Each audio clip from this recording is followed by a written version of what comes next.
김경환 목사님은 저하고 그렇게 말할 수 있습니다. 특별한 사이가 맞습니다. 왜냐하면 이번에 오시면서 제가 곰곰이 생각해 보니까 제가 김경환 목사님을 처음 알았을 때가 믿겨지지 않으시겠지만 제가 19살 때 김 목사님을 만나게 되었고, 그 이후로 41년의 여정을, 물론 부르신 곳이 다른 곳이었지만 함께 주의 나라를 위해 이렇게 살아가게 하시고, 우리 목사님 목회하실 때는 저는 선교사로 있었고, 제가 선교사를 이제 리자인하고 들어와서 목회를 시작할 때쯤에는 우리 목사님은 또 선교의 길을 가시기 시작하셨습니다. 이렇게 시간이 많이 흘렀는데 또 저희 교회 먼 데서 오셔가지고 저희 교회를 또 이렇게 위해서 기도하시는 가운데 오실 때 보니까 제가 15시간 반 걸려서 온 거는 아무것도 아니더라고요. 이유는 뭐 묻지 마시고 개인적으로 물어보신 말씀해 주실 거예요. 하와이 거쳐서 16시간 레이오버 하시고 힘들게 오셨습니다. 아마 그렇기 때문에 더 은혜가 넘치리라고 생각합니다. 오늘 함께 거듭한 본문 말씀 가지고 사랑으로 다시 일어나라, 다시 사랑의 길이라는 제목으로 말씀 전해 주실 텐데, 이렇게 먼 곳에서 보내주신 하나님께, 강사 목사님 하나님께 감사하는 박수로 우리 맞이하도록 하겠습니다.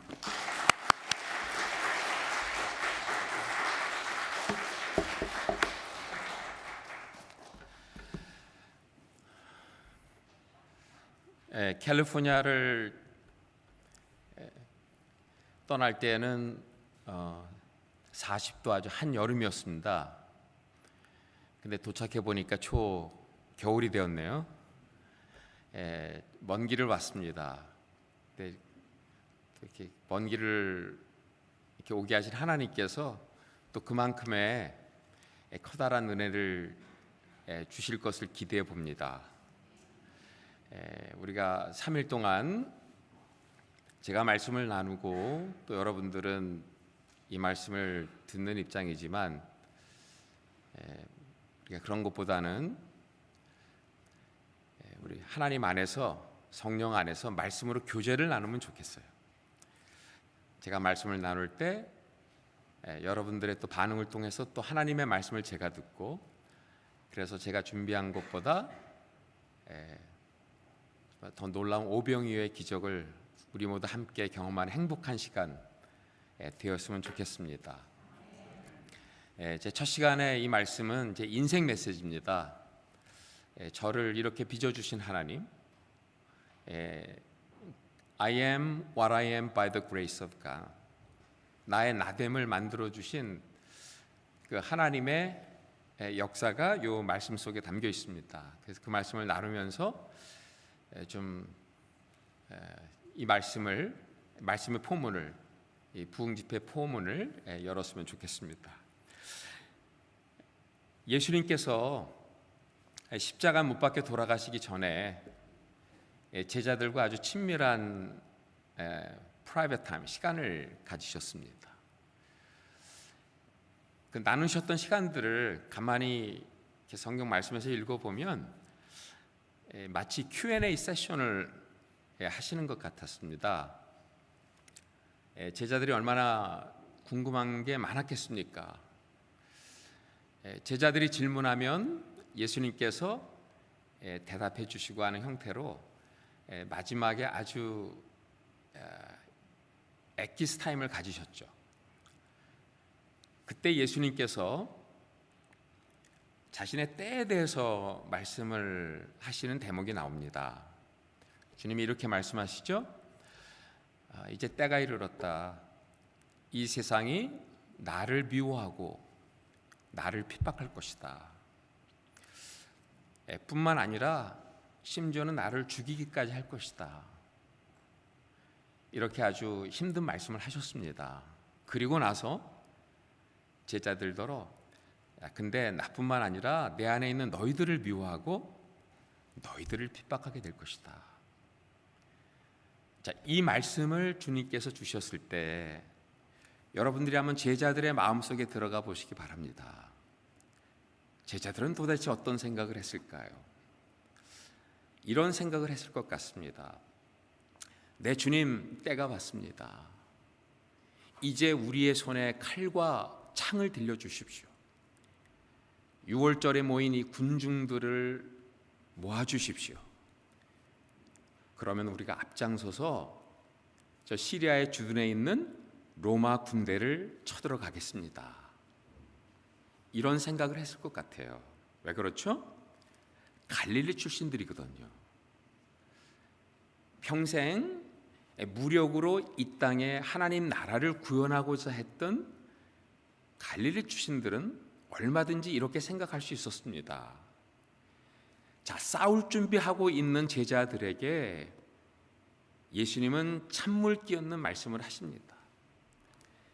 새 계명을 너에게 주노니 서로 사랑하라. 내가 너희를 사랑한 것처럼 너희는 서로 사랑하라.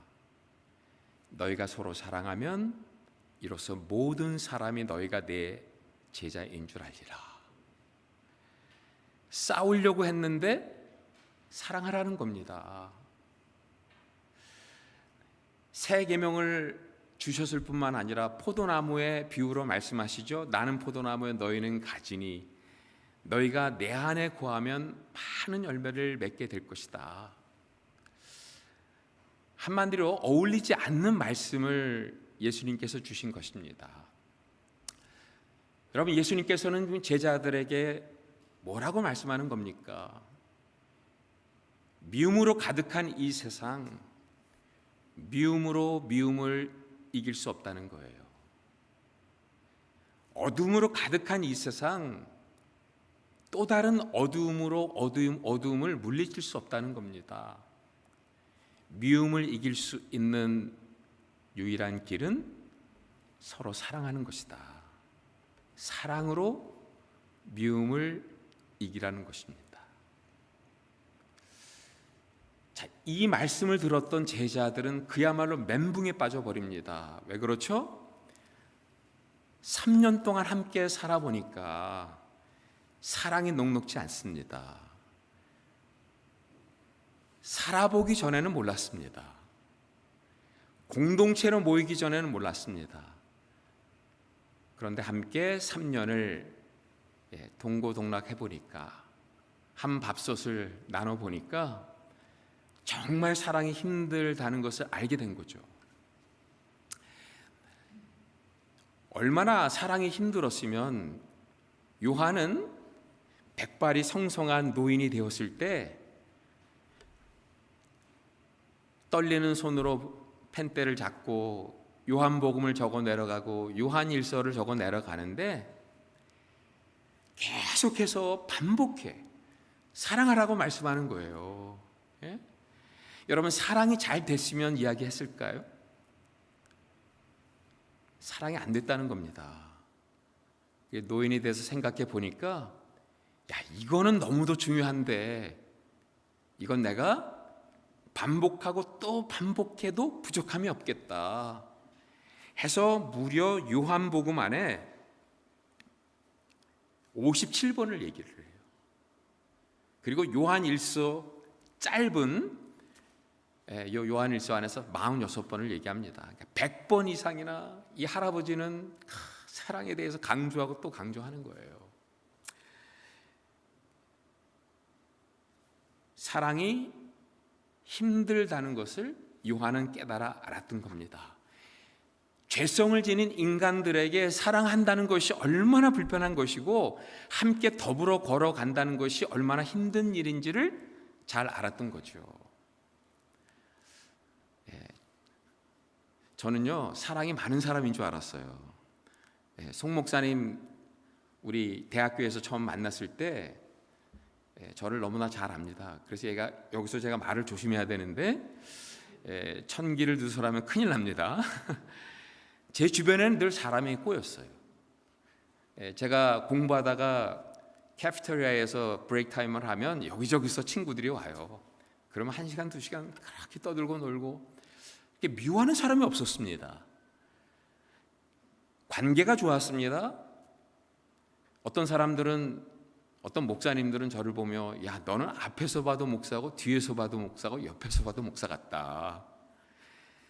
저는 그것을 사랑이 많다고, 그런 이야기를 들으면서 사랑이 많다고 생각을 한 거예요. 근데 그 환상이 한순간에 깨졌던 순간이 있었습니다. 그게 언제였을까요? 결혼하자마자. 함께 살아보니까 사랑이 쉽지 않다는 것을 알게 된 겁니다. 특별히 우리 아내는 몸이 좋지 않았습니다. 제가 한 2주 전에 결혼 35주년을 셀러브레이트 했는데, 35년 결혼 생활에 우리 아내는 20년 동안 병상에 누워 있었습니다. 그냥 적당히 아픈 게 아니고 많이 아팠습니다. 결혼한 지 4년 만에 수술을 2번 받았는데 이게 수술이 잘 되질 못했어요. 그때부터 몸이 다운되기 시작하는데 몸무게가 34kg까지 떨어졌습니다. 몸무게가 안 나가니까 혈압이 떨어지니까 식사조차 하기 힘들어했습니다. 아침이면 일어나서 우리 아내가 했던 기도가 있었습니다. 하나님, 이 숟가락집을 힘이 없습니다. 숟가락집을 힘을 주시면 밥 한 술 떠먹고 한날을 살겠는데 숟가락이 집어지질 않습니다. 이런 얘기를 듣는 제 마음속에는 목회가 중요하지 않았고 선교가 중요하지 않더라고요. 목회 아무리 힘들어도 이것보다 힘들지 않았고, 선교가 좀 버거워도 이것보다 버겁지 않았거든요. 자, 그런데 그런 기도를 듣는 하나님은 침묵하시는 거예요. 여러분, 끝없이 이어지는 하나님의 침묵을 경험해 보신 적이 있습니까? 아무리 힘들어도 하나님께서 말씀하시면 견뎌낼 수 있습니다. 이 상황에서 너 아니다, 너 잘못한 게 있다, 이 말씀이라도 해주시면 살아나겠어요. 끝없이 이어지는 하나님의 침묵, 그게 20년이 가더라고요. 그런데 하나님께서 정말 상상을 초월한 방법으로 우리 아내의 병명을 어떤 의사를 통해 찾게 해주셨어요. 병명을 찾고 나니까 치료 방법이 생겼습니다. 그분이 했던 이야기가 생각이 나요. 사모님, 죄송한데 불치병입니다. 그렇지만 약으로 조정이 가능합니다. 한번 해보시지 않겠습니까? 그 이야기가 복음으로 들렸습니다. 그래서 트라이를 했는데 몸무게가 늘어나는 거예요. 혈압이 정상으로 돌아오는 겁니다. 우리 딸아이 17살 때 처음으로 병상에서 일어나 딸 아이가 학교 갈 때 따뜻한 밥을 지어줬어요. 17년 만에 처음으로 엄마가 해주는 밥을 먹고 학교를 가는 그 아이는 온 세상을 얻은 것처럼 흥분을 감추지 못했어요. 10년 만에 외출했고 12년 만에 저와 우리 아내와 딸이 외식을 했죠. 어떤 해물탕집 가서 같이 해물탕을 먹는데 그때 기뻐하는 우리 딸아이의 얼굴을 잊을 수가 없습니다. 그런 놀라운 시간들을 경험하고 나서 집으로 차를 몰고 오는데 갑자기 질문이 떠올라요. 20년 병상의 의미는 과연 무엇이었을까? 저는 그때 이렇게 스스로 고백했습니다. 20년 아내의 병상을 통해서 하나님은 나에게 한 가지를 가르쳐 주셨다. 내 안에 사랑이 없다는 것을. 아무리 내 힘으로 우리 아내를 사랑해 보고자 했지만 결국 20년 후에 저는 이렇게 고백할 수밖에 없었어요. 내 안에 사랑이 없기 때문에 나는 오늘도 사랑하는데 한 걸음을 움직이는 데 있어서 하나님이 도와주시지 않으면 안 된다는 이 고백으로 살게 됩니다. 사랑은 그런 겁니다. 죄성을 지닌 인간들에게 사랑은 불편할 수밖에 없습니다. 그래서 공동체가 불편할 때가 있고 더불어 사는 부부가 불편할 때가 있습니다. 그렇다고 포기할 수 없지 않습니까? 따져보고 다시 한번 하나님 앞에 나아가고 회개하고 그리고 고쳐 나가야 되는 겁니다. 오늘 이 시간이 그런 회복의 시간이 되었으면 좋겠습니다. 여러분 어떻게? 자, 그러면 이유를 우리가 찾아봐야 되는데 왜 사랑이 여러분 힘들까요? 사랑이 힘든 이유부터 한번 생각해 보았으면 좋겠습니다. 어떤 사람들은 사랑을 받아보지 못해서 힘들다고 얘기를 합니다. 자, 어떤 사람들은 내 마음에 두려움이 가득해서 사랑하기 힘들다. 사랑을 하려고 하면 사랑하다가 실패했고 사랑하다가 상처받았던 경험들이 떠올라서 발걸음이 떨어지지 않는다는 거예요. 이해가 됩니다. 어떤 분들은 내 안에 내가 너무 많아서 많은 이야기를 우리가 해보지만 그 모든 것을 아우르는 공통 분모 하나가 있죠. 사랑이 힘든 이유? 혼자 할 수 없어서 힘든 겁니다. 그렇지 않습니까, 여러분? 사랑은 혼자서 불가능합니다. 같이 해야 되기 때문에 힘든 거예요. 만약에 우리 자녀들이 열심히 공부해서 좋은 대학에 합격하듯이 사랑의 도를 닦아서 사랑의 수준에 도달할 수 있다면 얼마든지 하겠습니다. 근데 사랑은 그렇게 이루어지지 않습니다. 제가 요즘에 성경 암송 말씀에 다시 좀 이렇게 필이 꽂혀가지고 말씀을 암송하는데 많은 시간을 들이고 있습니다. 제가 로마서를 지금 암송하고 있어요. 영어로 1장부터 8장까지 암송해 나가고 있는데 많은 분들이 물어봐요. 그 나이에 어렵지 않냐고. 여러분, 암송하는 거 그렇게 어렵지 않습니다. 혼자 할 수 있기 때문에 쉬운 겁니다. 시간 투자하면 되고 열심히 노력하면 암송할 수 있어요. 그러나 사랑은 그렇지 않습니다. 사랑에는 반드시 대상이 있고요. 그 대상이 때로는 말도 안 되는 세상인 거예요. 사랑하고 싶지 않고 또 사랑할 수 없는 대상을 하나님이 붙여주십니다. 그리고 그 대상은 어떤 추상적인 대상이 아니라 구체적인 이름 석자인 거예요. 내 옆에 있는 존, 내 옆에 있는 데이빗, 또 내 뒤에 앉아있는 수잔, 이름을 가진 구체적인 사랑의 대상이 있다는 거예요. 그 대상을 우리가 사랑해내지 못하면 하나님께서 나와 그 사람과의 관계 속에서 가르쳐 주시고자 하는 그 사랑은 끝까지 배우지 못합니다.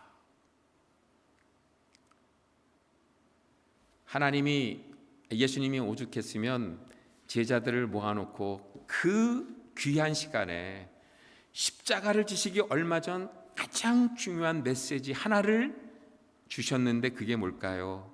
Love one another. 서로 사랑하라. 사랑하라고만 말씀하시지 않았죠? 서로 사랑하라. 여러분, 서로라는 그 단어 속에는 베드로도 있고 요한도 있고 야고보도 있고 토마스도 있었어요. 베드로더러 이렇게 얘기하는 겁니다. 야, 요한을 보면서 그렇게 열등감 갖지 말고 그 동생 품어주고 사랑해라. 빌립더러는 도마가 그렇게 의심이 많지만 마음파는 좋다. 품고 사랑하라. 구체적인 그 이름 석자를 사랑해 내는 겁니다. 오죽했으면 예수님께서 서로 사랑하라는 말씀을 하시면서 이스라엘 백성들이 평생을 들어봤던 아주 중요한 옛 계명, 그 계명을 살짝 바꾸셨을까요? 어려서부터 항상 들어왔던 옛 계명이 있죠. 너는 마음을 다하고 뜻을 다하고 힘을 다하여 내 하나님 여호와를 사랑하라. Love the Lord your God with all your heart, all your soul, all your might. 하나님 사랑하라. 늘 들어왔던 말씀인데 예수님께서 이 말씀을 살짝 바꾸세요. 너희는 서로 사랑하라. 제자들은 깜짝 놀란 거예요.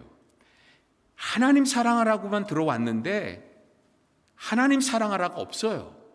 서로 사랑하라. 옛 계명은 하나님을 사랑하라, 새 계명은 서로 사랑하라. 여러분, 예수님이 지금 하나님 사랑하지 말라고 얘기하는 겁니까? 아니에요. 또 다른 사랑의 방법이 있다는 거예요. 하나님을 사랑하는 방법이 너와 나의 관계 속에 있다는 거예요. 언제? 우리가 서로 사랑하면 그 안에 하나님의 사랑이 거하신다는 겁니다. 하나님 사랑조차도 얼마든지 추상적으로 흐를 수 있습니다. 그러나 우리가 서로 사랑하면 눈에 보이지 않는 하나님의 사랑이 나와 당신의 관계 속에 구체적으로 드러나게 된다는 거예요. 결국 눈에 보이지 않는 하나님을 사랑하는 것은 눈에 보이는 옆에 있는 형제 자매들을 사랑하는 것이다라고 말씀하고 있는 것입니다. 자, 그렇다면 우리 한번 그 하나님의 사랑을 우리의 사랑의 관계 속에 경험해 보면 어떨까요? 우리가 진정성을 담아서 정말 진심으로 옆에 있는 형제 자매들을 보면서 주님의 이름으로 사랑합니다 하면 하나님의 사랑이 말씀대로 임하는 줄 믿습니다. 한번 해봅시다. 우리 옆에 있는 분들에게 주님의 이름으로 사랑합니다 이렇게 한번 고백해 보시기 바랍니다.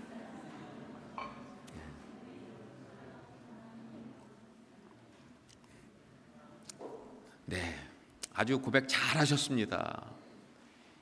열렬한 하나님의 사랑은 아닌데 은은한 하나님의 사랑이 느껴졌습니다. 제가 몇 년 전에 제 후배 목사가 우리 송한웅 목사님처럼 젊은 시절 선교사의 삶을 살고 인도네시아에서 돌아와 동부의 어떤 미국 워싱턴 DC의 꽤 큰 교회 담임 목사로 부임을 하게 됐습니다. 이 친구가 목회가 너무 바쁘니까 청년부 수련회를 해야 되는데 본인이 갈 수 없었던 거예요. 그래서 저보고 청년부 수련회를 해달라고 연락이 왔어요. 그래서 나는 이제 청년부 수련회 하기가 쉽지 않다. 이제 나이가 들어서 감각을 다 잃어버렸는데 그랬더니 자기가 기도응답을 받았다는 거예요. 와달라고 그래서 그분의 기도응답으로 제가 수양회를 이제 참석하게 됐습니다.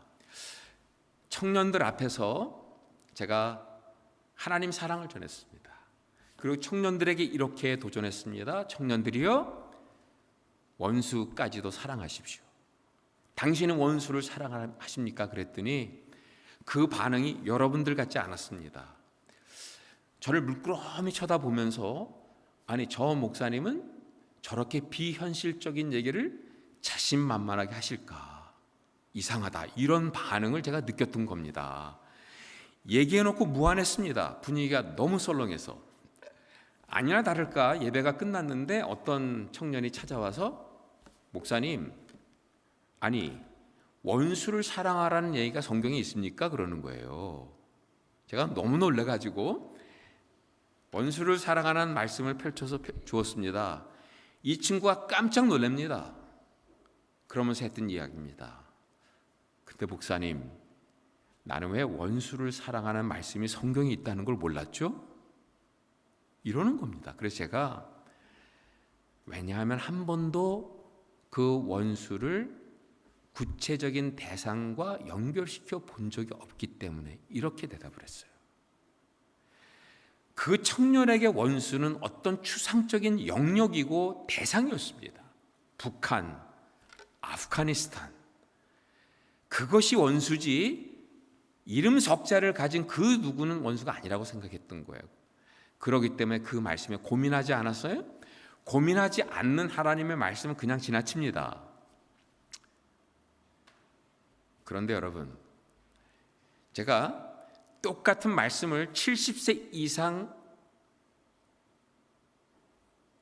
되신 어르신들만 참석하는 제자 훈련 모임에 강사로 가서 한 30여 명의 우리 어르신들 앞에서 할아버지 할머니들 원수를 사랑하십시오 했더니요, 이분들의 반응이 심상치 않습니다. 다들 고개를 푹 숙이고 깊은 한숨을 내쉬면서 고민하기 시작하는 거예요. 왜 그랬을까요, 여러분? 원수가 한 명쯤 있다는 거예요. 어디에? 자기 집안에 한 명쯤 있다는 거예요. 과거에는 그 원수는 추상적인 대상이었는데 인생을 70세, 80세까지 살고 보니까 원수가 멀리 있지 않아요. 원수가 가까이 있다는 것을 알기 때문에 고민하고 하나님 앞에 가지고 나와서 하나님, 내 힘으로는 사랑 못하겠습니다. 나에게 힘과 능력을 주세요. 인생의 마지막 끝자락에 우리 아내 사랑하고 우리 남편 사랑하고 주님 앞에 서게 해주세요. 이렇게 기도하게 되더라는 겁니다. 그래서 여러분, 원수는, 사랑은 구체적인 대상을 사랑하는 것이다. 자, 그렇다면 여기 또 하나의 고민이 있죠. 사랑 우리만 합니까? 너도 나도 다 사랑합니다. 정말 이 시대야말로 사랑은 유니버설 랭귀지가 됐어요. 크리스찬들만 사랑한다고 생각하면 오해입니다. 이 세상 사람들도 다 사랑 이야기하고요, 그 사랑을 위해서 희생도 하고 섬기기도 합니다. 그런데 문제는 이거죠. 예수님을 모르는 어떤 분의 사랑이 우리들의 사랑보다 더 훌륭해 보였다는 거예요. 여러분들은 그런 분들 만나보신 적 없습니까? 예수를 믿지 않는데 우리들보다 더 희생적이고 우리들보다 더 섬김의 도가 뛰어난 거예요. 도저히 감당할 수 없는, 따라갈 수 없는 어떤 사랑의 수준을 살아내는데 불신자래요. 자, 그럴 때 그런 분들마저 변화를 끌어낼 수 있는 그 사랑의 컨텐츠가 나와 당신에게 있느냐는 거죠. 이 도전이 우리에게 있는 겁니다. 오늘날 우리의 사랑의 화두는 사랑하자가 아니에요. 어떤 사랑을 할 것인가? 내가 살아내고 있는 그 사랑은 어떤 사랑일까? 이 질문 앞에 우리가 대답해야 되는 것입니다.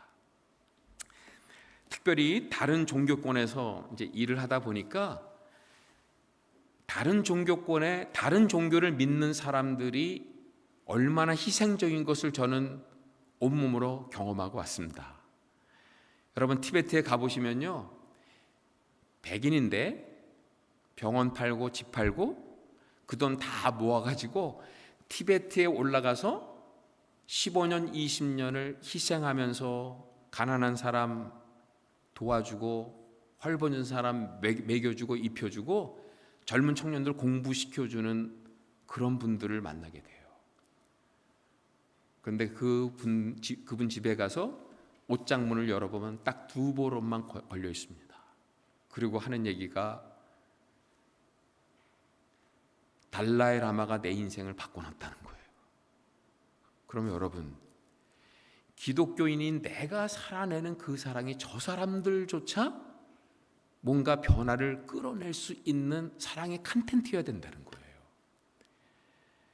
선교 그냥 비전 가지고 가서 프로젝트하고 그래서 뭔가 열매를 거두고 돌아오면 얼마나 좋겠어요. 그들의 사랑의 싸움과 우리의 사랑의 싸움이 있는 거고, 그들이 그들의 신에게 예배하는 그 예배의 싸움과 우리가 우리 하나님께 예배하는 이 예배의 싸움이 있다는 것을 인식해야 되는 거죠. 여러분은 북한이라는 땅을 어떻게 생각하시는지 모르겠습니다. 두려움으로 가득한 땅이고 그야말로 어둠으로 가득한 땅이라고 많은 분들이 이야기합니다. 예, 동의합니다. 그러나 여러분, 북한도 사람 사는 땅인 거 아십니까? 남한에 비가 오면 북한에도 비가 옵니다. 남한에 선한 사람, 악한 사람이 있으면 북한에도 선한 사람, 악한 사람이 있습니다. 제가 저희 팀들 한 7명, 8명과 함께 지난 16년 동안 북한 땅을 섬기면서 무엇보다도 북한 땅에 조국 사랑, 동포 사랑에 있어서는 남다른 분들을 제가 너무나도 많이 만났습니다. 2012년도였습니다.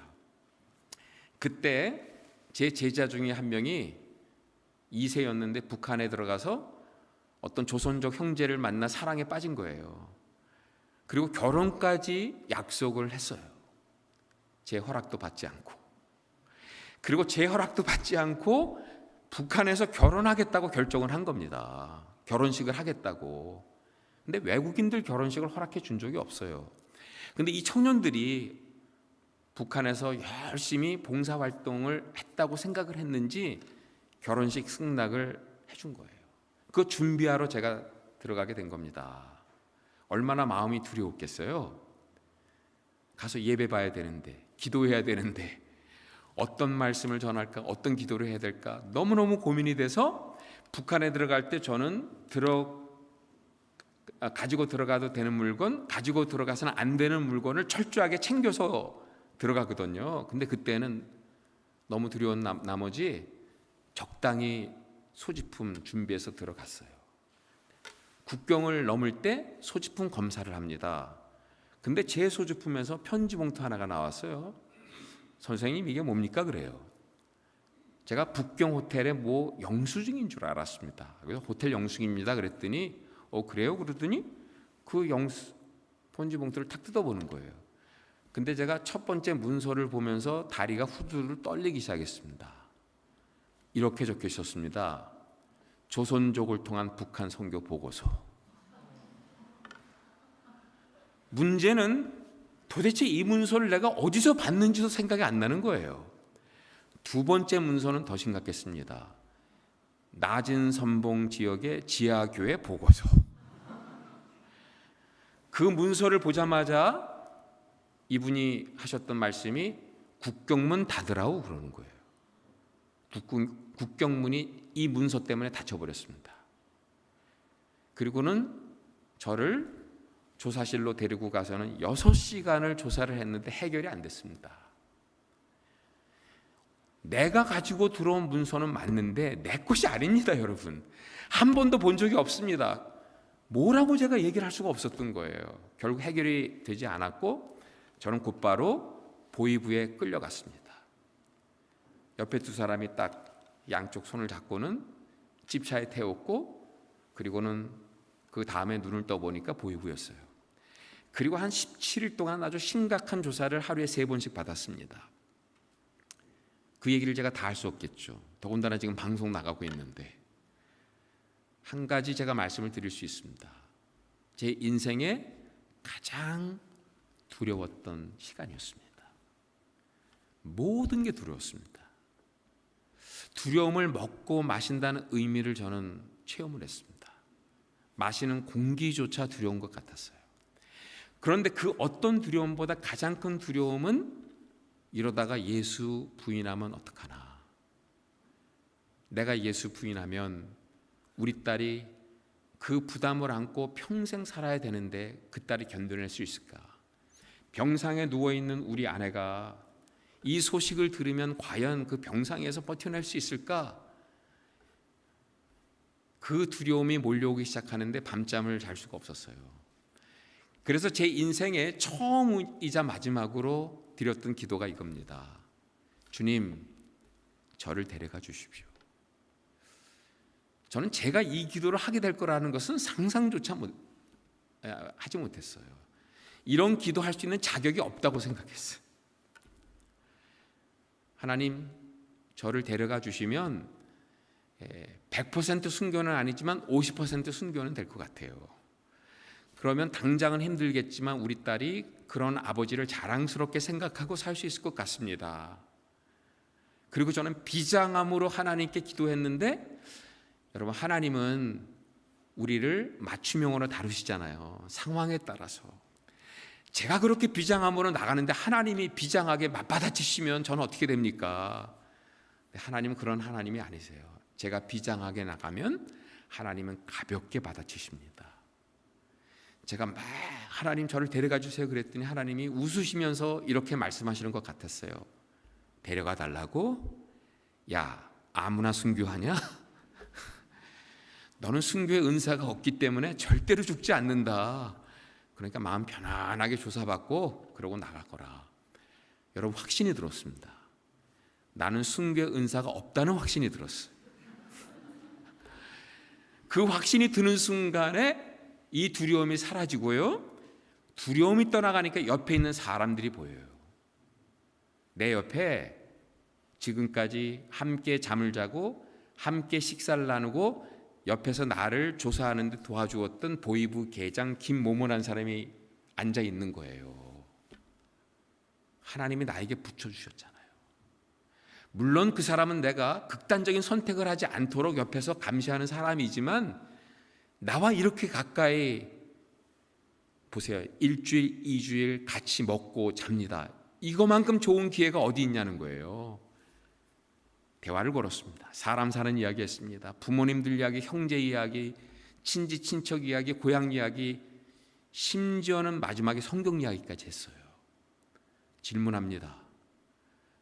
그분이 마태복음 4장에 나오는 그 사단의 존재는 뭐라고 선생님은 생각하십니까? 그래서 제가 물어봤어요. 아니, 당신들도 성경 보냐 그랬더니 말 마세요 선생님, 여기 들어오시는 분들 대부분 목사님들이고 우리가 압니다 그러는 거예요. 제가 할렐루야, 반박하기 위해서 성경을 읽어도 그 성경은 읽는 자들을 변화시킬 줄 믿습니다. 그러면서 하나님이 나를 이 사람에게 붙여주셨구나. 최선을 다해서 같이 대화 나누고 그분의 어려움을 걱정해주고 같이 공감하고, 나중에 제가 깨닫게 됐어요. 이 사람은 정말 내가 풀려나기를 바라는 거다. 느낄 수 있었습니다. 아니나 다를까 17일째가 되었는데 17일째 전화를 받더니 깡총깡총 뛰면서 기뻐합니다. 평양에서 연락이 온 겁니다. 풀어주라고. 이제는 풀려나게 됐습니다. 미국에 돌아가서 사모님 만나고 딸 만나고 좋은 시간 갖고 다시 들어와서 저와 함께 소주 한잔해요 이러는 거예요, 이분이. 그러면서 저에게 선물을 건네주는데 털모자를 건네주는 거예요. 준비했다고, 추운데 쓰고 다니시라고. 얼마나 고마운지요. 그래서 제가 그 사람 손을 꽉 잡았어요. 동포의 손을 잡은 겁니다. 친구의 손을 잡은 겁니다.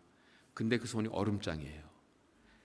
여러분, 아무리 추운 겨울 18도, 19도를 밑도는 겨울 날씨였지만 잠은 따뜻하게 잤거든요. 왜냐하면 침대 속에 전기담요가 들어있었어요. 이 사람의 손이 왜 이렇게 찬가? 찰 수 없는데 찬 이유가 뭔가 궁금해서 그 사람이 잤던 침대 속에 손을 넣어보았더니 이게 웬걸요? 전기담요가 고장이 나 있었던 거예요.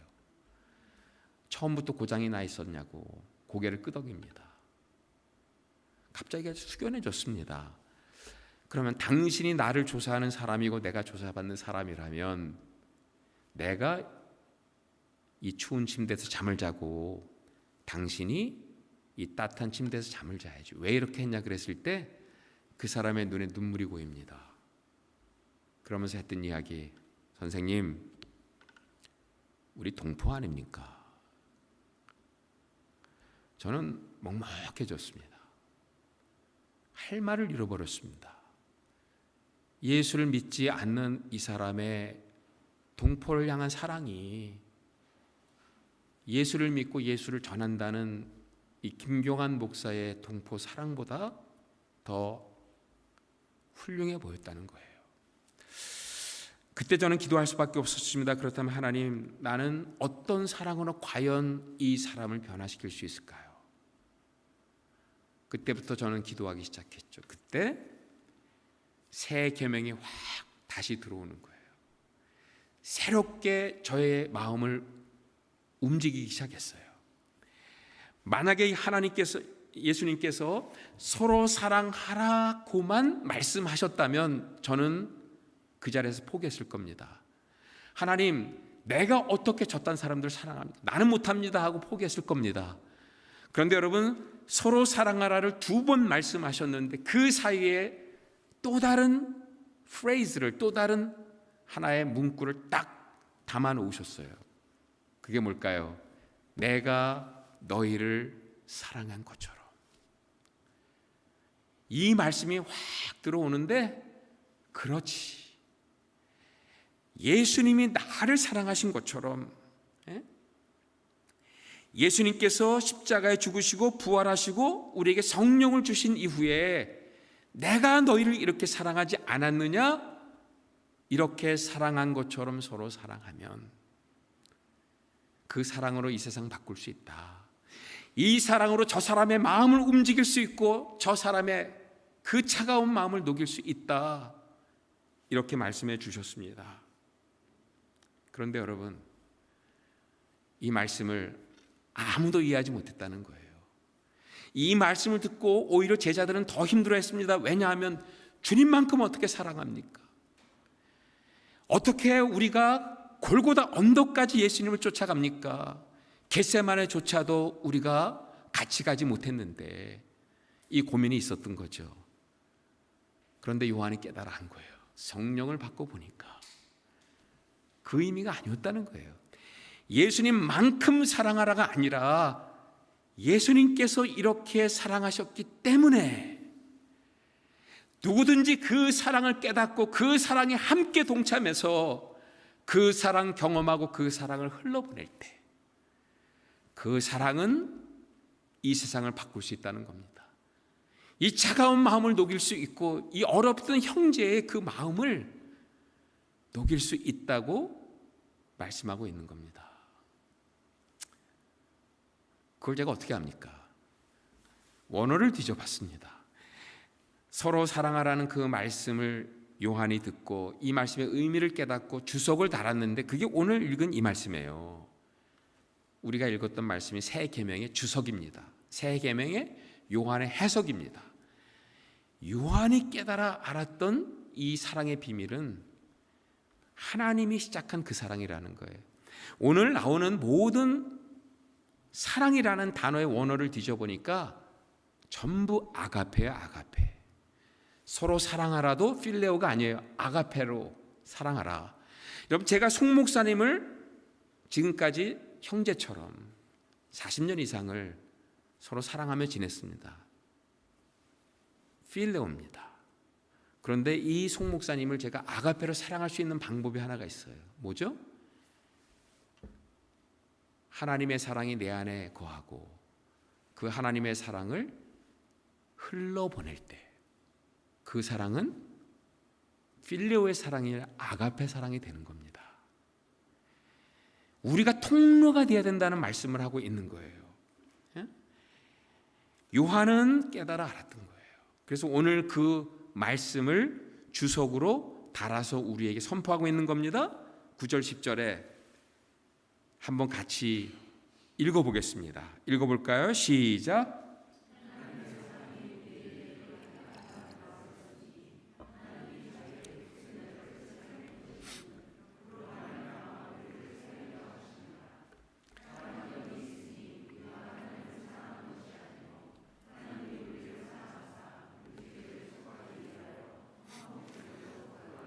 이 말씀을 쭉 보면 전부 주어가 하나님이에요.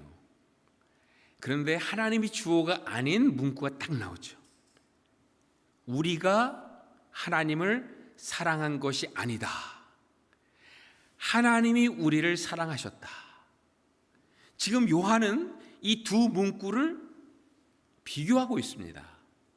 주어가 내가 사랑할 때도 있고 하나님이 우리를 사랑할 때도 있다는 거예요.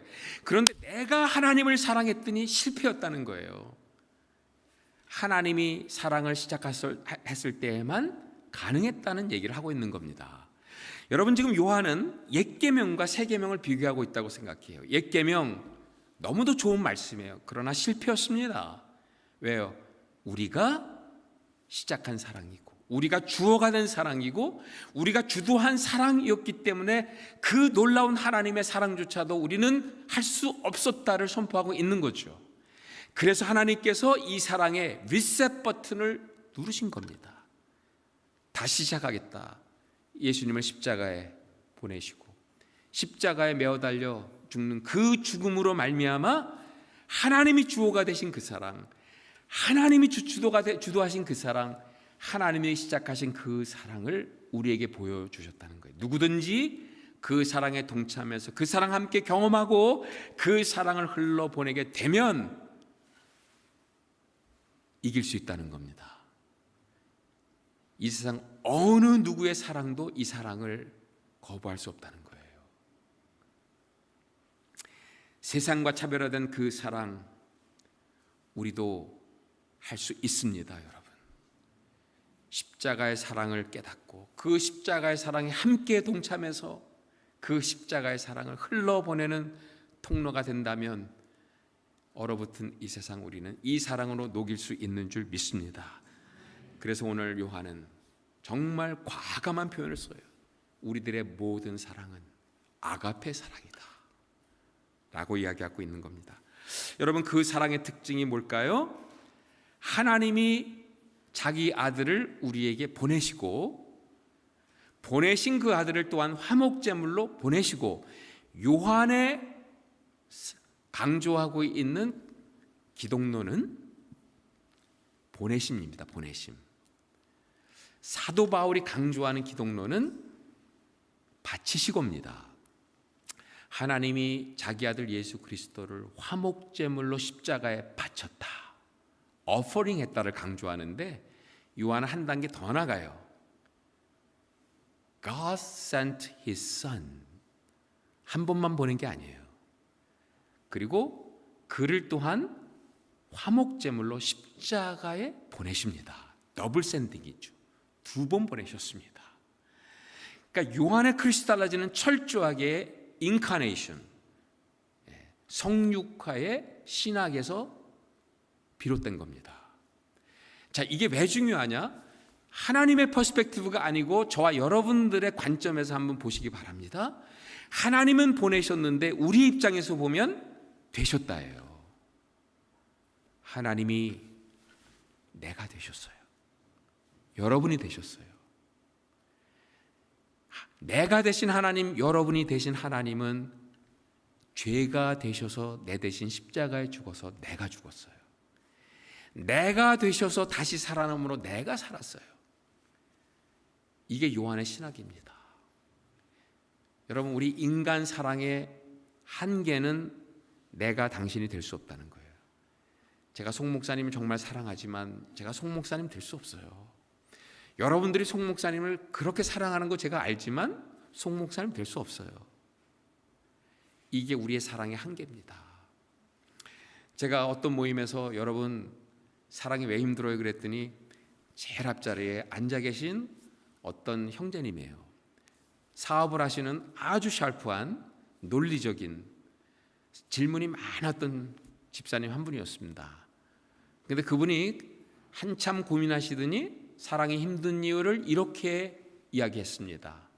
사랑이 힘든 이유는 나는 네가 아니고 너는 내가 아니니까. 그랬더니 뒤에 있는 아줌마들이 저분 또 실없는 소리 한다고 막 배꼽 잡고 웃고 난리가 났어요. 근데 저는 그분의 얼굴을 봤잖아요. 이분은 심각해요. 아랑곳하지 않고 이어서 하는 말씀이 나는 나, 너는 너라는 관계 속에 어떻게 연합을 이야기하고 연합을 이야기하지 않는 우리가 어떻게 사랑을 논합니까? 이것은 아닙니다. 이렇게 얘기했어요. 그때 요한복음의 메시지가 통째로 이해가 됐습니다. 요한복음에서 요한은 사랑을 이야기할 때마다 예수님이 요한복음에서 사랑을 이야기할 때마다 반드시 말씀하셨던 문구가 있어요. 내가 너희 안에, 너희가 내 안에. 경환아, 내가 되겠다. 내가 되어 십자가에 죽겠다. 그러므로 내가 죽는 것이고 내가 되어 살아나기 때문에 내가 사는 것이다. 이 놀라운 사랑의 비밀을 우리에게 가르쳐 주신 겁니다.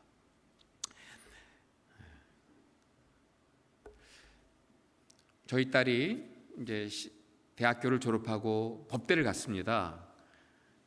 자기는 좋은 법학 대학원에 입학을 해서 막 좋아하고 그리고 저한테 이제 합격 통지서 보내줬는데 제가 그걸 받고 나서는 고민에 빠진 거예요. 왜냐하면 학비를 보니까 1년에 10만 불이에요. 그러니까 3년을 공부를 해야 되는데 30만 불 학비를 어디서 구하나 고민이 됐습니다. 근데 다행히 학교에서 장학금도 받고 그럼에도 불구하고 30만 불은 택도 없는 금액이었었어요. 30만 불이면 택도 없는 금액이었었어요. 그래서 제가 아는 네트워크를 동원을 해가지고 우리 독지가들 중에 장학금을 주시는 분들, 한국분 한 분, 미국분 한 분 이렇게 편지를 보냈는데 두 분들이 장학금을 주신 거예요. 근데 우리 한국 분들이 장학금을 주시는 거는 저를 너무 잘 아는 분들이니까 당연하게 생각을 했는데, 미국 분이 그 거금을 장학금으로 허락해 주신 거에는 너무 감동이 되는 거예요. 그래서 제가 그분을 만났죠. 너무 고맙다고. 이렇게 평생 돈을 벌어놓은 돈을 재단을 만들어서 소수민족들을 프로페셔널 스쿨을 가는 아이들에게 장학금을 지불하는, 여러분 정말 훌륭한 기독교인입니다. 그랬을 때 저는 아직 멀었습니다. 돈을 주는 것은 쉽습니다. 그런데 목사님, 저더러 흑인이 되라고 말하지 마십시오. 저더러 동양 사람이 되라고는 말하지 마십시오. 진 빚을 갚는 겁니다. 저는 정직한 크리스찬이라고 생각을 해요. 여러분, 내가 당신이 될 수 없다는 거, 이것만큼 정직한 고백이 없는 겁니다. 그것을 아셨던 예수님께서, 하나님이신 그분이 하나님 되심의 그 바운더리, God-ness라고 하는 이 경계선, 도저히 우리는 넘어갈 수 없는 이 경계선을 하나님이 부수시고 인간이 되신 겁니다. 변할 수 없는 하나님이 변할 수밖에 없는 인간이 되셨다는 겁니다. 거기에 그치지 않고 하나님이 어떻게, 죄 없으신 하나님이 그 죄 없음의 벽을 어떻게 부수세요? 근데 그 sinlessness의 벽을 부수시고 죄가 되셔서 나를 대신해 죽은 겁니다. 하나님만이 하실 수 있는 가장 위대한 사랑을 하셨고, 그 위대한 사랑의 결과로 말미암아 우리가 구원을 받았고 우리가 하나님의 자녀가 되었습니다. 이 놀라운 사랑을 요한이 경험하고 요한이 일서를 쭉 적어 내려가고 있습니다. 그러다가 마지막 11절 12절에는 그러면 이 차별화된 사랑을 우리가 어떻게 경험할 수 있을까? 이 질문을 우리에게 던지고 있는 겁니다. 11절 12절에 사랑하는 자들아, 하나님이 이같이 우리를 사랑하셨은즉 우리도 서로 사랑하는 것이 마땅하도다. 어느 때나 하나님을 본 사람이 없으되 만일 우리가 서로 사랑하면 하나님이 우리 안에 거하시고 그의 사랑이 우리 안에 온전히 이루어지느니라. 여러분, 이 사랑을 지속적으로 알아가기를 원하십니까? 지속적으로 경험하기를 원하십니까? 굉장히 좋은 질문입니다. 질문을 잘해야 올바른 대답을 끌어낼 수가 있어요. 이 질문은 정말 하나님이 기뻐하시는 질문이다. 그래서 우리는 어떻게 합니까? 새벽 기도 나오잖아요. 십자가 앞에 날마다 나아가요. 성경 공부 열심히 합니다. 무엇보다 우리 주일날의 예배 정말 전심으로 주님을 찾고 온몸으로 주님을 예배합니다. 잘하신 겁니다. 이 사랑을 경험하기 위해 우리는 이러한 하나님이 은혜로 주시는 툴들을 계속 사용해야 합니다. 이거 다 했습니다, 여러분. 그러나 한 가지를 하지 않으면 이거 아무리 열심히 해도 하나님의 사랑을 지속적으로 경험할 수 없습니다. 여러분, 마지막 우리가 해야 되는 한 가지, 그게 뭘까요? 반드시 해야 되는 그 한 가지가 뭘까요? 사랑은 사랑으로만 알 수 있습니다.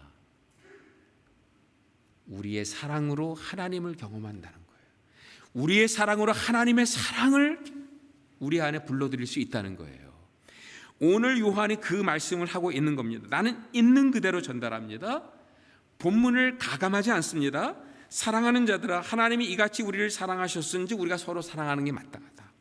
어느 때나 하나님을 본 사람이 없어요. 그러나 누군가는 봅니다. 누가 봐요? 서로 사랑하면 보인다는 거예요. 우리가 서로 사랑하면 하나님이 우리 안에 거하시기 때문에 하나님이 보일 뿐만 아니라 그 온전하신 하나님이 우리 안에 거하시기 때문에 온전한 하나님의 사랑이 우리 안에 나타나게 된다는 겁니다. 우리의 사랑은 하나인데 하나님이 우리 가운데 거하시기 때문에 10가지 하나님의 사랑이, 100가지 하나님의 사랑이 한 가지밖에 사랑할 수 없는 우리들의 관계 속에 드러나게 되는 것입니다. 그래서 사랑은 오병이어의 기적을 만들어내는 통로인 것입니다. 여러분 한번 해보세요. 수지 맞는 장사입니다. 우리 공동체가 사랑하면 이 공동체의 사랑으로 우리만 하나님을 보는 게 아니고 하나님을 보고 싶어서 오늘도 방황하는 많은 청년들이 예배당 문을 열고 여기에 들어왔을 때 여기에 하나님이 계시네. 하나님의 사랑에 굶주린 많은 영혼들이 여기저기 방황하다가 이 공동체에 여러분의 손을 잡았을 때, 여러분의 가슴에 안겼을 때, 여러분의 가슴에서, 여러분의 손에서 묻어나오는 그 놀라운 하나님의 사랑으로 말미암아 하나님의 사랑을 만졌다라는, 눈으로만 본 게 아니고 귀로만 들은 게 아니고 가슴으로만 느낀 게 아니고 내가 손으로 그 하나님의 사랑을 만졌다라는 고백을 불러낼 수 있습니다. 그런 아름다운 사랑의 공동체, 이 멜번 땅에 이 교회가 되었으면 좋겠습니다. 멜번에 사랑으로 소문난 교회가 있느냐, 다른 것은 몰라도 사랑에는 1등하고 싶어하는 교회가 있느냐, 그때 많은 사람들이 멜번 한인교회 꼽을 수 있게 되기를 주님의 이름으로 축복합니다. 이 사랑을 함께 경험함으로 사랑의 기적을 일구어낸 한 선교사님의 이야기로 제 설교를 마무리할까 합니다. 아까 식사하는데 어떤 장로님께서 티베트 선교사로 갔는데 얼마나 계셨냐고 여쭤보았습니다. 저는 부끄러운 선교사입니다. 티베트 선교하러 갔는데 오래 있지를 못했습니다. 왜냐하면 갑자기 선교단체를 만드는 바람에 얼마 하지 못하고 돌아왔어요. 그렇게 된 이유는 제가 어떤 선교사님을 운명적으로 만났기 때문에 저는 그때 이후로 저런 분들을 돕는 게 내 선교다라고 주제 파악을 하게 된 거죠. 저는 티베트에 좀 늦게 선교를 시작을 했으니까 좀 그래도 남들이 할 수 없는 좀 건물도 짓고 병원도 짓는 이런 일을 해야 되겠다고 간 겁니다. 근데 그 일을 도와주는 한 선교사님을 만났는데 너무 좋은 분을 만난 거예요. 근데 아이러니는 뭐냐면 이렇게 훌륭한 선교사님인데 열매가 하나도 없어요. 과연 이럴 수가 있느냐는 거예요. 티벳 말 너무 잘하시고 티벳 사람들 정말 뜨겁게 사랑하고 티벳 사람을 전도하기 위해서 몸 버리고 사모님은 30대 암 수술 2번 받고, 그런데 열매가 하나도 없다 보니까 그야말로 패배감에 젖어서 살아가는 이분, 이걸 어떻게 이해해야 되는가 저는 많이 고민했습니다. 근데 나중에 깨달아 안 것이지만 정말 이 티벳 땅은 척박한 땅이다. 이 티벳 땅은 저렇게 훌륭한 선교사님들을 좌절과 절망으로 몰고 갈 수 있는 땅이다라는 사실을 알게 됐어요. 그러면서 그 선교사님을 제가 돕고 싶은 마음이 생겼습니다. 같이 만나서 친구가 되어주고 같이 예배도 드리고 성경 공부도 하고 같이 여행도 다녔습니다. 제가 다 했다고 생각을 했는데 뭔가 한 가지 부족한 게 있는 거예요. 마침표를 찍지 않은 그런 느낌. 이게 도대체 뭘까? 그런데 그때부터 하나님이 자꾸 숫자를 보여주세요. 숫자. 식당에 음식 먹으러 가면 음식 그림은 안 보이고 가격만 보여요. 그때 제가 깨달아 알았어요. 열심히 그분에게 친구가 되어주고 그분과 같이 기도하고 그분과 여행을 다녀도 내 물질을 나눌 수 없으면 나눈 게 아니다, 이 생각이 들더라고요. 그분의 필요가 뭔가, 그 필요를 채우는데 물질적인 필요를 채우고 싶었어요. 보니까 한 달에 1,000불 이상이 모자라요. 그러다 보니까 아이들 학비도 못 내고 어떨 때는 마켓도 못 가고 아파트비 때로는 밀리고, 이걸 제가 알게 됐는데 그걸 몰랐으면 그냥 지나치겠는데 알았는데 어떻게 지나칩니까? 그때 제 사역을 잠시 중단하고 이분을 돕기로 결정하고 제 사역비를 나눠서 이제 그분께 돕기 시작했죠. 근데 이게 오병이어의 기적이었던 거예요. 그렇게 우리 선교단체가 시작이 됐습니다. 그렇게 나눴는데 16년이 지나고 나 보니까 그거에 500배를 나누고 있더라고요. 저는 조금 나눴습니다. 그런데 거기에 하나님이 거하신 거예요. 하나님이 거하시니까 그렇게 나눈 오병이어를 가지고 5천 명에게 나누고도 남음이 있는 열매를 하나님이 거둬주신 거죠. 그래서 저는 자랑할 수가 없어요. 거기에 거하신 예수님이 우리의 자랑이 되는 거죠. 근데 저만 그렇게 사랑의 기적을 경험했다면 할 말이 없어요. 저는 손해입니다. 그런데 그분에게 놀라운 일이 벌어진 거예요. 갑자기 중을 양성하는 불경 신학교가 있습니다. 그게 14개가 타공이라고 하는 티베트의 4,000m 고산에 있는 도시에서 이루어지고 있었어요.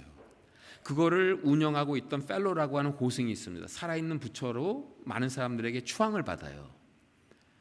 근데 이 사람이 우리 갈렙 선생님 선교사인 이분을 만나고는 홀딱 반한 거예요. 당신 불심이 참 깊다. 우리 불경신학교에 와서 중국어를 가르쳐주면 안 되겠느냐. 마침 사모님이 중국어 교사 자격증을 받았거든요. 하나님이 주신 기회라고 생각하고 그 불경신학교에 가서 60명의 학생들에게 인생을 바친 거예요. 선생이 되어주고, 그것도 모자라서 친구가 되어주고, 아비가 되어주고, 어미가 되어주고, 때로는 그들이 너무 고통스러워하고 아파하면 의사가 되어서 그들을 치료해주고, 그러다 보니까 그 학교에 없어서는 안 되는 정말 중요한 존재가 된 거죠. 아이들도 이 선생님을 사랑하고 이 선생님 또한 그 아이들을 정말 사랑했습니다. 그런데요, 1년이 지났을 때 18명이 졸업을 해서 옆에 있는 큰 절간으로 들어가는 모습을 보는데 이 선생님의 억장이 무너집니다. 나는 저들에게 사랑을 베풀어 주었는데 이제 저들은 나를 떠나가서 중으로 평생을 살아야 된다. 마지막에 저들이 지옥불에 떨어졌을 때 예수님이 저들의 핏값을 나에게 물어본다면 나는 어떻게 대답을 할까? 내가 저의 선생이 되어줄 수도 있고 아비가 되어줄 수도 있고 때로는 형이 되어주어서 그들을 가이드해 줄 수 있지만 나는 저들의 구원자가 아니지 않은가? 그렇다면 나는 구원자를 소개해야 되는 것이 마땅하지 않은가? 이 도전을 받게 된 거예요. 근데요, 구원자를 소개하는 순간에 쫓겨나게 되잖아요. 갈등합니다. 그래, 내가 전하고 쫓겨나리라. 그리고 창세기를 그때부터 이 다음 해에 졸업할 학생들에게 나누기 시작한 거예요. 물론 창세기라고 이름하면 안 되겠죠. 창세기 세계관이라는 제목으로 창세기를 가르치기 시작하는데 선악과 사건에서 이 아이들이 무너져요. 왜냐하면 그들이 믿는 신앙의 여정은요, 하나님과 인간의 차이를 좁혀서 내가 하나님이 되는 세계관을 믿고 있거든요. 선악과가 그거죠. 내가 하나님이 되기 위해서 선악과를 따먹은 겁니다. 그러다가 우리가 이렇게 불행해졌다는 이야기를 들었을 때 이 아이들이 무너지기 시작한 거예요. 그러면 이렇게 마지막에 내가 하나님이 되면 그 마지막은 내가 활불이 되는 것이 아니라 하나님으로부터 쫓겨나는 거냐고. 그렇다면 당신들이 믿는 세계관은 뭐냐 물었을 때 이분이 대답하죠.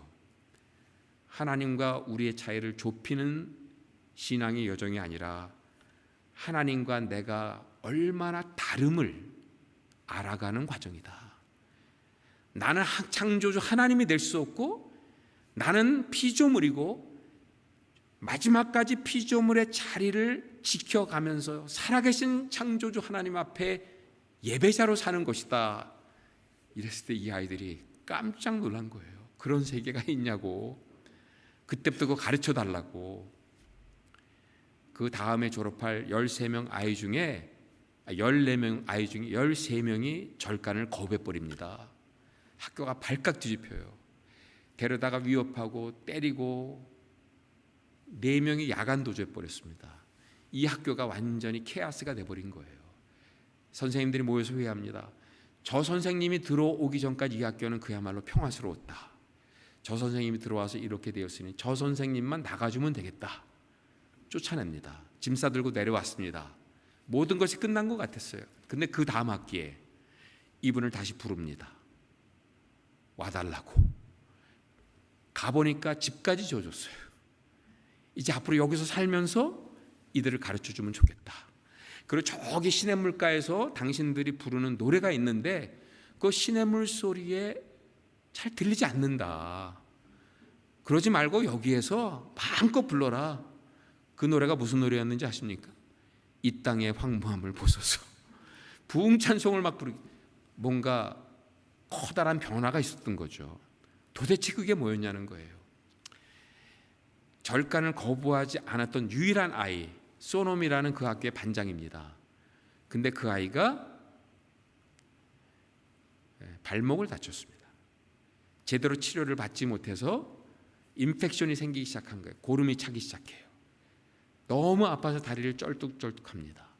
병원에 데리고 가자니 이틀을 걸어 내려가야 돼요. 이틀을 자동차를 타고 가야 돼요. 근처에 약국도 없고 치료받을 곳이 없었어요. 그 아이가 너무 고통스러워하는 모습을 보는데 이 선생님의 마음 가운데는 내가 뭔가를 해줘야 되겠다. 내가 무언가를 해줘야 되겠는데 그 무언가가 뭔지는 모르겠다. 막 아이들이 뛰노는데 거기 가운데를 뚫고 고통스러워하는 이 아이에게 다가선 겁니다. 그러면 앞에서 발을 동동 구르면서 내가 해줄 수 있는 게 뭔가 하면서 막 찾아보는데 해줄 게 없었다는 거예요. 그래서 이 선생님은 그 아이 앞에 무릎을 꿇습니다. 그리고는 그 더러운 고름투성이의 발목에 입을 댑니다. 그리고는 고름을 빱니다. 빨아서 뱉어주고 빨아서 뱉어주고. 모든 학생들이 충격을 받은 거예요. 무엇보다도 자기 더러운 발에 그 고름을 빨고 있는 이 선생님을 보면서 선생님 왜 이러시냐고 막 말리다가는 뭔가를 멍하니 쳐다보고 그냥 아무 움직임도 없이 가만히 앉아 있습니다. 옆에서 담소를 나누던 그 학교 승려 선생님들은 대화를 멈추고 이 충격적인 장면을 물끄러미 바라봅니다. 그리고 그 중에 한 승려가 우리가 이 넓은 티베트 땅의 수많은 승려들을 봤지만 이만큼 불심이 깊은 사람은 처음 보지 않았느냐. 그래서 우리가 가르쳐줬습니다. 그건 불심이 아니라 그리스도의 마음이라고. 근데 그 얘기가 떨어지자마자 자기 발목에 입술을 대고 빠는 그 선생님, 그를 향해서 마치 확성기를 대고 이야기하는 것처럼 이 아이가 질문을 던집니다. 선생님, 왜 이러십니까? 내가 뭔가를 보고 있습니다. 내 눈에 지금 뭔가가 보입니다. 선생님은 누구십니까? 선생님은 과연 누구십니까? 그러면서 던졌던 질문이 이겁니다. Are you God? 이 아이는 정말 하나님을 본 겁니다. 오늘 이 말씀이 그대로 이루어진 거예요. 하나님을 본 사람이 없습니다. 그러나 누군가는 하나님을 봅니다. 우리가 서로 사랑하면 하나님이 우리 안에 거하시고 하나님의 온전한 사랑이 우리를 통해 나타나고요. 우리를 통해 역사합니다. 그 놀라운 하나님의 사랑을 본 겁니다. 이 아이는 견딜 수가 없었습니다. 학교를 관둡니다. 그리고 이 선생님에 찾아가서 선생님, 그 하나님을 나에게 가르쳐 주세요. 그 하나님을 모르면 나는 견딜 수가 없어요. 그때부터 성경 공부를 하기 시작해요. 6개월 성경 공부 후에 이 아이가 고백합니다. 선생님, 나는 이제 이 하나님을 내 주인으로 영접할 겁니다. 내가 주인으로 영접한 이 하나님을 나는 결단코 배반하지 않을 겁니다. 내가 고향에 돌아가면 어쩌면 내가 믿는 이 하나님은 그 동네에서 유일하게 나의 하나님을 받게 되지 않을 수도 있습니다. 그럼에도 불구하고 나는 배반하지 않을 거예요. 그때 이 선생님이 그래, 네가 세례를 받으면 좋겠구나. 성부와 성자와 성령의 이름으로 세례를 줍니다. 그날이 바로 크리스마스였습니다. 15년 동안 사역을 했는데 15년 만에 첫 번째 열매를 거둔 거예요. 그 아이가 예수를 믿었다는 소식을 듣고는 이미 절간에 들어간 그의 친구들이 걔가 예수를 믿어? 그 누나도 승려고 형도 승려고 아버지도 승려인데 걔가 예수를 믿어? 그 친구들이 절간을 떠나기 시작한 거예요. 무려 5명이 절간을 떠나서 예수를 믿게 됐습니다. 여러분, 저는 그 선생님이 얼마나 사랑이 많은가를 말씀드리고 있는 게 아닙니다. 제가 볼 때 그 선생님은 사랑이 많으신 분이 아니에요. 사랑보다는 정의감에 불타 있고 불의를 보면 참지 못하는 그런 분이지 사랑이 많은 분이야. 그러나 그리스도의 사랑이 그에게 임한 겁니다. 내가 뭐라도 줘야 되겠는데 그 뭐가 뭔지를 몰랐던 그에게 뭐가 이거다 하고 가르쳐 주신 그 사랑을 표현한 겁니다. 그랬더니 거기 주님이 거하시고 주님이 온전한 사랑을 그를 통해 이루어 주셨고 티베트의 견관진이 무너지기 시작했던 겁니다. 여러분, 주님은 오늘 우리에게 이 사랑을 하라고 말씀하십니다. 그리고 사랑할 수 있는 모든 틀을 우리에게 주셨다고 우리에게 약속해 주셨습니다. 보혜사 성령을 주셨거든요.